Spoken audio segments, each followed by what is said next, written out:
I'm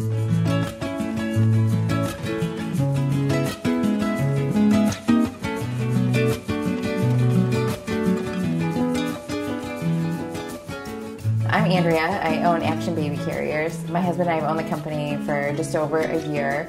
Some carriers you get a little bit of a sag because you're just pulling right on the fabric, but in our carrier you're pulling on a piece of webbing that goes through the center of the carrier, so you're actually able to pull your baby in closer. And the closer you can get your child to your body, the more comfortable it is.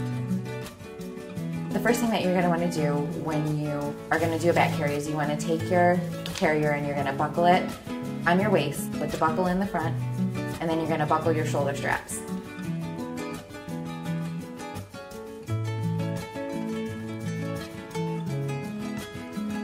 The next thing you want to do is you want to get baby on your back. Lots of people do a hip scoot, and that's just you're going to pick baby up and then scoot them around your hip onto your back.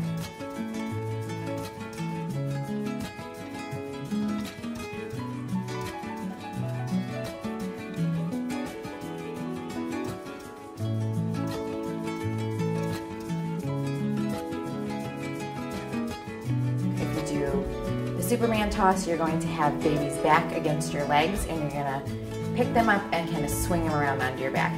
Either way, once baby's on your back, you want to keep a hand on them until they're secure in the carrier.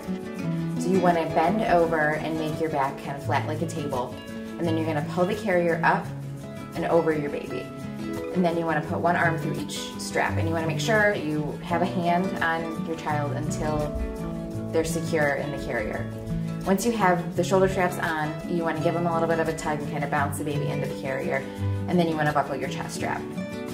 Our carriers are super flexible, so if you want to do a high back carry, all you need to do is buckle the carrier higher up on your body. I usually start with the carrier at about my belly button. So the higher up you get the carrier on your child's back, the more comfortable it's going to be for you and for them.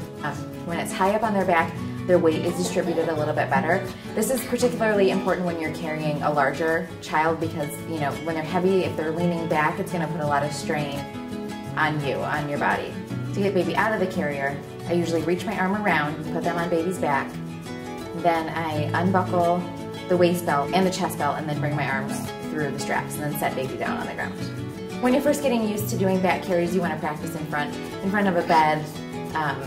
And then I always check still. I mean, I've been doing back carries for a long time, and I still always check in a mirror, in a car window, with a friend, just to make sure that the carrier is nice and high on baby's back.